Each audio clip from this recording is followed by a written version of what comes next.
So guys, recently we've been talking about the North being ravaged by hunger and insecurity. Now take a look at this headline. It's saying that there is a comeback of suicide bombing in the North. And this happened yesterday. That was during a wedding ceremony and has ended up claiming so many lives. The media house conducted an interview and the person who responded to the questions that were asked said they don't even know the number of persons whose lives have been taken away because many people were caught up in this suicide bombings. So guys, every day is a news story coming from the North. The situation in Gwoza now is very tense. As you can see, we brought about 31 victims of this bomb blast.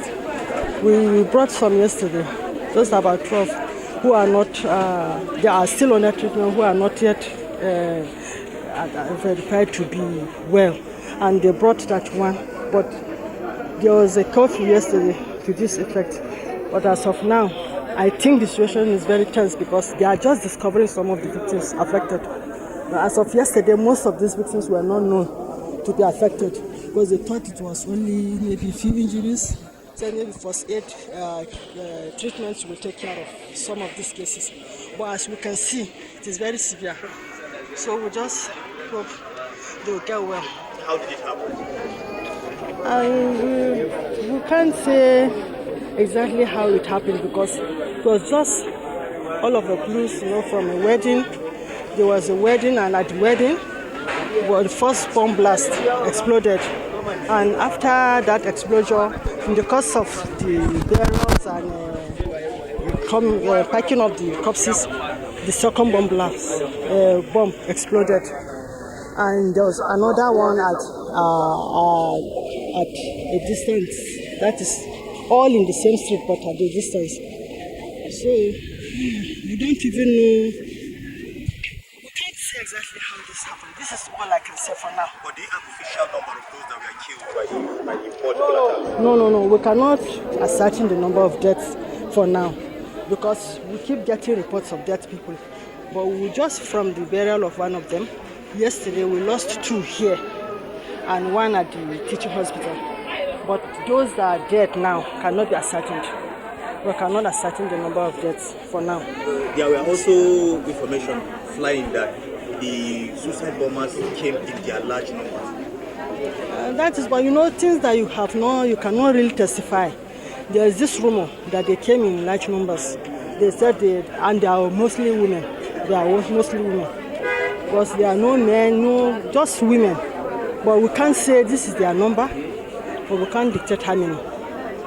But they said they came in large numbers. Some ran away, some were caught. The few caught were maybe 2 or 3 that the bombs didn't explode. That was how they were caught. But you can't say this is their much. Is it the first time or is it No, this is the first time. This is the first time we're experiencing something like this in Gwoza. Since the incident, these years of insurgency, things like this has never happened in Gwoza. I mean, multiple bomb blasts at a time, because these bombs occurred minutes after the other, not long after the other. It has never been recorded. They've never experienced this situation. We've never experienced something like this. This is the first time they're experiencing such a tragedy. And like we keep saying, all blames should go to these politicians. It should really go to the politicians. The northern Nigeria is supposed to be one of the, most proud region of this country because they've got a whole lot. We know that we depend on them for agricultural produce and all that. But look at the North is far way backward because they don't care about the future. They don't care about arresting all this insecurity happening in their area. Like I've always told you guys that the commissioner for police in Zamfara said they arrested bandits only for them to discover that a lawmaker, a local government chairman was involved and a community head was involved. Where does that exist in Nigeria? As in, you caught bandits only for you to discover that one of them is a lawmaker, the other one is a local government chairman, and you also have a community head involved. That doesn't happen in any other part of the country. It's only in the North. we can say now banditry is an industry in Zamfara State. Last month, we arrested a member of the State House of Assembly in banditry here in Zamfara State. We arrested a district head.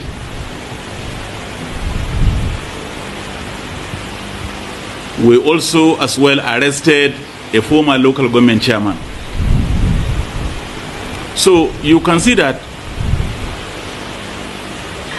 involvement of this class of people in banditry is more making the situation to become more and more complex. So in essence, I can say that all caliber of people now are involved. All manner of people are involved in this banditry. More alarming and more disturbing is the involvement of a district head in supplying drugs to the bandits.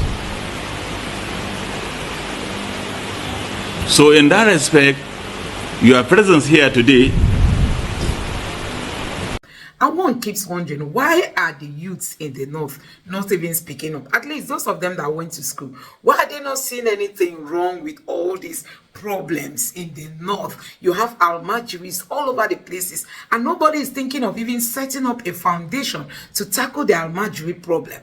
And you have young girls being given into marriage. Nobody sees anything wrong with that, and this trend has continued.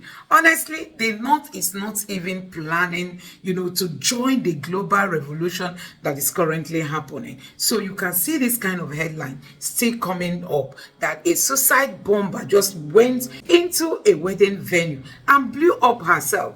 And it will shock you to know that it was even a woman. Nigerians, it was a woman who carried out this bad act. Honestly, this is where this country is, and they keep telling us that they are working. Only the hunger alone can even let to the first. Only the hunger alone in Nigeria only the hunger alone in this country can instigate somebody to go into all this. And that is why we keep asking the government, what are they doing? Nigerians have died enough. The insecurity has taken so much from this country. Is it not time for us to end all this and let this country move forward? So guys, another issue is, the northern population, they are so cheap to be bought over.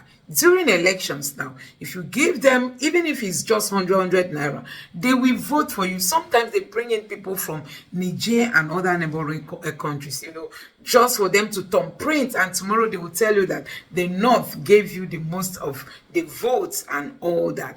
But you can see how this cheap, this cheap politics has ended up the north in. As in, you can see where this cheap politics has ended the north in. They are not progressing, and they are backward in so many things. You don't think of technology in that area. Even education. Some parents have ended up withdrawing their children from school because they believe, what should their children be doing in school when they will end up being kidnapped?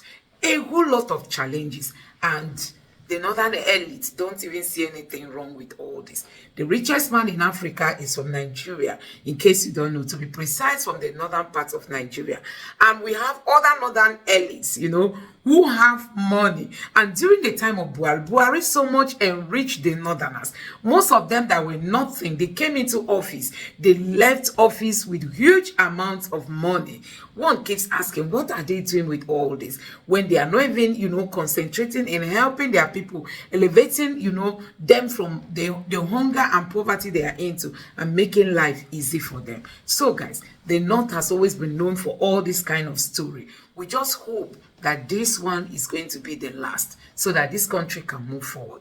Let me know what you think about this in the comment section below. Please don't forget to subscribe to the channel and turn on the notification bell. Thank you.